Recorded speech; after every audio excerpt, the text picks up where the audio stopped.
Good evening साथियों, मैं कैमूर से संजय कुमार फिर से आपके सामने हाजिर हूँ। साथियों, थोड़ा 2-3 दिन घर के कामों में व्यस्त रहा, लेकिन हमारे सांडिली जी, राजनंदन जी भी अभी थोड़ा सा व्यस्त हैं लड़की की शादी में। राकेश जी मधुबनी और हमारे जिलों से, कई जिलों से हमारे साथी भरपूर लगे हुए हैं जोश और जज्बे के साथ। मैं उनके जज्बे और जोश को सलाम करता हूं। साथियों, हमारा परिश्रम, इस ग्रुप का परिश्रम सफल है। साथियों, थोड़ा सा धैर्य बनाए रखें। एक बात मैं कहना चाहता हूं, समान काम का समान वेतन एक छलावा मात्र होगा। समान काम समान वेतन। अभी देख रहे हैं कुछ लोग चर्चा कर रहे हैं, समान काम का समान वेतन लड़के हम दिलवाएंगे। अरे भैया, समान काम समान वेतन के बारे में कुछ जानते भी हैं आप लोग? हम लोग भोग चुके हैं, उस लड़ाई को हम लोग झेल चुके हैं। समान काम समान वेतन, अरबों रुपया का चंदा दिया गया था, लेकिन अपनी नेतागिरी साबित करने में लोगों ने इसको चौपट कर दिया था। शिक्षकों के जोश और जज्बे को समाप्त कर दिया था। प्रदेश अध्यक्ष लड़ाई इसकी लड़ी जा रही थी कि मैं सुपर तो मैं सुपर। लड़ाई वहां चल रही थी, वहां आपके समान काम समान वेतन की लड़ाई नहीं रह गई थी। वहां सह और मात का खेल चल रहा था। मैं डंके की चोट पे कहता हूं, इसमें कोई संदेह नहीं है। मैं पूछना चाहता हूं, वैसे लोगों में मेरा सवाल है कि समान काम समान वेतन जिस समय 3 लाख शिक्षक थे, उस समय सरकार ने पल्ला झाड़ लिया समान काम समान वेतन से। लोग कहते हैं कि सरकार ने कहा न्यायालय में कि ये उस लायक नहीं है, ये नियोजित हैं, समान काम समान वेतन इनको संभव नहीं है। सरकार ने रोना रोया था कि इतना पैसा हम कहां से लाएंगे। आपको याद है वो दिन? हम लोग फिर भी लड़ाई जीत गए होते अगर हम लोग एक रहते, लेकिन वहां तो नेतागिरी की लड़ाई चल रही थी, चंदे का खेल चल रहा था। साथियों, आप जान लीजिए, जिस समय 3 लाख लोग थे, भैया आज समान काम समान वेतन पर 20 से 30 हजार रुपया पर टीचर आएगा, और आज 6 लाख शिक्षक हो गए हैं। ये समझ लीजिए, 6 लाख शिक्षक हैं और 20 से 30 हजार रुपया पर शिक्षक सरकार देगी, तब जाके समान काम समान वेतन होगा। और ये 12 से 18 अरब गुना कर लीजिएगा आप लोग। 12 से 18 अरब पर महीना, पर माह।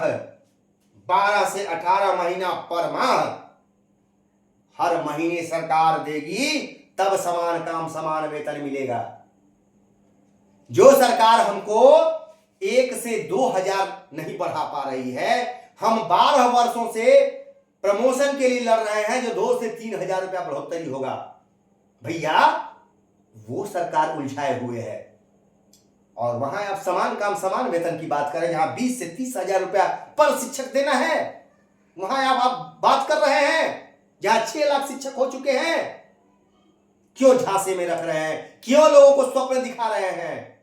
हमको समान काम समान वेतन नहीं अभी भैया मेरे, हमको 5200 का पूर्ण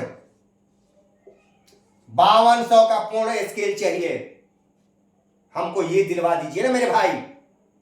नेताजी लोग 5200 का पूर्ण स्केल, चाहे वो नियोजित हो, चाहे वो विशिष्ट हो, चाहे विद्यालय अध्यापक के भाई हो, आप 5200 का पूर्ण स्केल हमको दिलवा दीजिए। इसकी बात कीजिए ना, कम खर्च आएगा, कम खर्च आएगा, ये हमको दिलवा के दिखा दीजिए। क्यों लोगों को झांसे में आप रख रहे हैं? क्यों? अब सभी लोग कह रहे हैं कि जुट जाएं गांधी मैदान में। क्या जुटने से समान काम समान वेतन मिल जाएगा? नहीं मिलेगा। मैं ये चैलेंज करता हूं हाँ, कुछ लोगों को विधानसभा की सीटें मिल जाएंगी, ये संभव है, ये संभव है, ये आप जान लीजिए। हम लोगों को ये सत्य है, एक तो होना होगा, लेकिन सावधानी पूर्वक। हम लोगों को खेल नहीं बनना है। पहले नेताजी लोग अपनी ईमानदारी तो दिखाएं। पहले सभी संघ, आज तक मैं कहा कि सभी संघ एक क्यों नहीं हो रहे हैं? बहुत सारे संघों के लोग विशिष्ट बन चुके हैं और संघ के प्रदेश अध्यक्ष नेताजी लोग आज भी डफली पीट रहे हैं, आज भी डफली पीट रहे हैं संघ का। क्यों भाई, क्यों नहीं? आज तक आप जानकारी दे रहे हैं कि कितने आपके जिला अध्यक्ष वगैरह बन गए। पानी पी पी के कोसते थे कि लोग बन गया, ऐसे लोग हैं वैसे लोग हैं जो विशिष्ट बन गए। आज आप उनको अपने संघ से क्यों नहीं निकाले? तो हम भी तो देखते।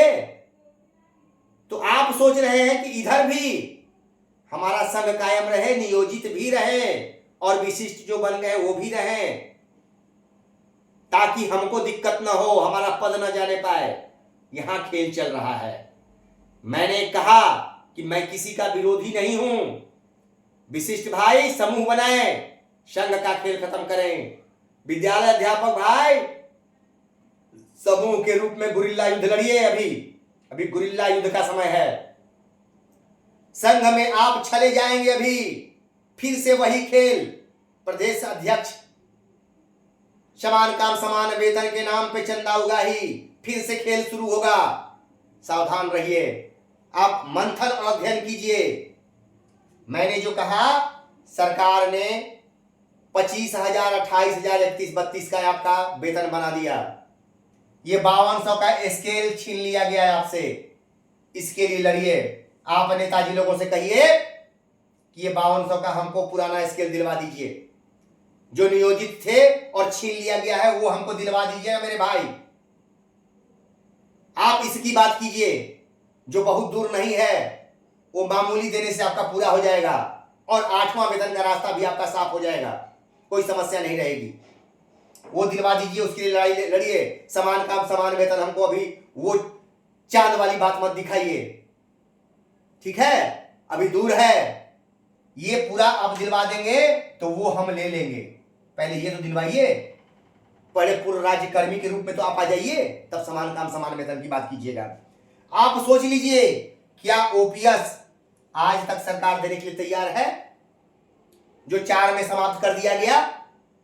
हम लोग मांग कर रहे हैं पूरा। करोड़ों देश के कर्मचारी हैं, चिल्ला रहे हैं। सरकार सुन रही है? नहीं सुन रही है सरकार। और यहां आप 6 लाख शिक्षक हो गए हैं।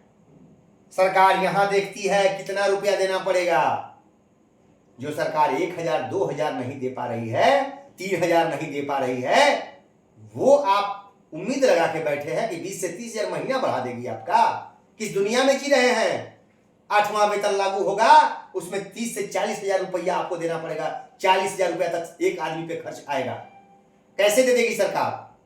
आसान खेल है। स्वप्न मत दिखाइए नेताजी लोग।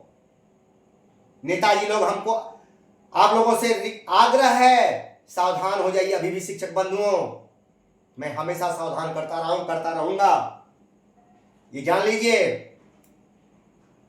शिक्षक चापलूस नेताओं से सावधान रहें भैया, बार बार कह रहा हूं, चापलूस नेताओं से सावधान रहें। मैं कह रहा हूं, मेरा केस था 6391, मुझे जानकारी मिल गई है। केस नंबर अभी आपको हम बता देंगे। केस नंबर मिल गया है, सरकार हमारी डबल बेंच में चली गई है हमारे केस में। आप ये बताइए, संजय कुमार का केस था, 10 मार्च को 90 दिन पूरा हो रहा था, उससे पहले 7 ही मार्च को सरकार डबल बेंच में चली गई। ठीक है? क्यों चली गई भैया? कुछ संघों द्वारा अवमानना हो गया, केस किए हुए थे और 6 वर्षों से अवमानना चल रहा है। न सरकार डबल बेंच में गई, न अवमानना पूरा हुआ। क्या खेल है इसमें? और क्या ऐसा हुआ कि सरकार डबल बेंच में हमारे केस में चली गई? क्योंकि मैं अकेले लड़ रहा था, ईमानदारी से लड़ रहा हूं, इसलिए सरकार को जाना मजबूरी है। जहां क्लाइंट कमजोर पड़ता है, क्लाइंट सरकार से मिल जाता है, वहां पर ये लंबा खेल खींचता रहता है केस। अरे भैया, आप जब जोर लगाएंगे तभी तो केस क्लियर होगा। लेकिन खेल होता है इसमें भी, आप लोग समझिए इन बातों को। केस चलता रहे, चंदा आता रहे, यही होता है, यही आज तक हुआ है। मैं डंके की चोट पे कहता हूं, हमारे केस में डबल बेंच में सरकार चली गई। क्यों नहीं सरकार हमारे केस को लटकाए रही? हम तो अवमानना कर चुके हैं, चुपचाप सरकार पड़ी रहती। क्यों? क्योंकि हम बिकाऊ नहीं हैं, हम लड़ाकू हैं और चंदा उगाही नहीं कर रहे हैं कि भैया चंदा दो और हम लड़ें। नहीं तो कहां से लड़ेंगे? ऐसा नहीं कर रहे हैं। हमारे साथी उसमें पूरे भगुआ प्रखंड को दे दिया गया है। हमारे कई साथी स्कैनर कई लोग स्कैनर हमसे मांगे। ठीक है? नहीं भैया, नमस्कार, उसकी आवश्यकता नहीं है। हाँ, पर्सनल समस्याएं मेरी होती हैं। मैं अमीर घराने से नहीं हूं जो कि हमको दिक्कत नहीं होती है, मुझे भी दिक्कत होती है पैसे की, लेकिन उसको मैं करता हूं ना व्यवस्था। मेरे भाई, सब लोगों की अपनी समस्याएं हैं, ऐसा नहीं है। 10, 20, 50 हजार, लाख रुपया मेरा लगा है लड़ने में, हमेशा लगता है, लेकिन मैं उसकी व्यवस्था करता हूं। ऐसा नहीं है कि डाल है कोई हम तोड़ के लाते हैं, लेकिन मेरे अंदर लड़ने की साहस है। मैं किसी को धोखा नहीं देता हूं, 1 रुपया किसी का गलत नहीं खाता हूं, ये इतना जान लीजिए। तो भैया, आप सावधान रहिए वैसे नेताओं से जो स्वप्न दिखाते हैं और स्वप्न दिखा दिखा के आपसे वर्षों तक आपका शोषण किए हैं बैकडोर से। अब ये नहीं खोलूंगा, बहुत हुआ है। जो लोग मेरी बातों को सुन रहे हैं वो समझ भी रहे होंगे, चाहे वो विद्यालय अध्यापक हैं और चाहे विशिष्ट शिक्षक हैं। आपका शोषण नहीं होता है? होता है, आप जानते भी हैं मेरे भाई। मेरी बातें कड़वी होती हैं, इसीलिए मैं कहता हूं कि मेरी बातें कड़वी होती हैं, लेकिन ईमानदार होती हैं, सच्चाई होती है। चंद लोग ही शोषण करते हैं और 95% लोग शोषित होते हैं। ये जान लीजिए, 98% बल्कि कहिए शोषित होते हैं। वैसे लोगों को मेरी बातें अच्छी लगती हैं। तो 2% को हम लेके क्यों चले? हम 98% लोगों को लेके चलते हैं और उन्हीं लोगों पर चल रहे हैं जिससे आज इस ग्रुप में लोगों की भीड़ मचती जा रही है। क्यों?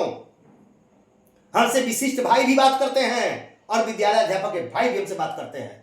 मैं सम्मान के साथ उनका स्वागत करता हूं।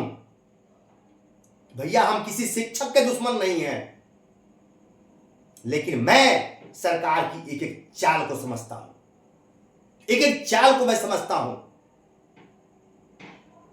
वहां आईएएस दिमाग लगाते हैं तो उनके लेवल में मैं दिमाग लगा के चलता हूं, अध्ययन करता हूं, 4 घंटा समय देता हूं, अपनी नौकरी के ऊपर लोगों के बारे में सोचता हूं, तब जाके ये बातें मैं निकालता हूं। ऐसे ही नहीं बातें निकाल देता हूं मैं। लेकिन अधिकतर भाइयों के पास समय नहीं है अपनी नौकरी के लिए, सिर्फ पैसा लेते हैं, लेकिन ये नहीं सोचते कि कैसे क्या हम मंथन करें कि सबका कल्याण हो। अगर जो लोग सोचते हैं थोड़ा कल्याण करने के, तो वो अपने पर्सनल लाभ के चक्कर में पड़ जाते हैं। यही तो दुर्भाग्य है, यही तो दुर्भाग्य हमारे देश का है। भैया, आजादी के समय भी बहुत संघर्ष हुआ था, लेकिन उस समय भी जयचंद थे, उस समय भी अंग्रेजों के कठपुतली थे। उस समय कई राजवाड़े अंग्रेजों से लड़ रहे थे, लेकिन कई राजवाड़े उनके पल्लू थाम के चल रहे थे, उनसे पैसा खा रहे थे और चुपचाप दबके हुए थे और उन योद्धाओं के पीछे लगे हुए थे, उनको काट रहे थे, अपने लोगों को ही बर्बाद कर रहे थे, क्योंकि उनको लग रहा था कि अंग्रेज जो है हमको माला माल कर देंगे, हम इनके साथ रह के अच्छा रहेंगे। लेकिन बाद में समझ में आया, वैसे लोगों का भी नाम इतिहास में काले अक्षरों में लिखा गया है। ठीक है? तो काले अक्षरों में अपना नाम मत लिखवाइए, स्वर्णाक्षरों में लिखवाइए। कल को इतिहास में आपका नाम स्वर्णाक्षरों में लिखा जाए, ऐसा तो बनिए मेरे भाई। क्यों नहीं आप सुभाष चंद्र बोस बनना चाहते हैं मेरे भाई? क्यों नहीं बाबा साहेब भीमराव अंबेडकर बनना चाहते हैं? क्यों नहीं आप कर्पूरी ठाकुर बनना चाहते हैं? क्यों आप बहुत बड़े अमीर बनना चाहते हैं? सिर्फ अमीरी ही सब कुछ है? अरे भैया, सिर्फ पैसे से कुछ नहीं होता है। सही बात है कि पैसे की होड़ मची हुई है, लेकिन ईमानदारी से कमाई हुई संपत्ति टिकाऊ होती है। और जो लोग पैसों पर ध्यान नहीं दिए, उनका ही इतिहास में नाम आज अमर है। ये ध्यान दीजिएगा।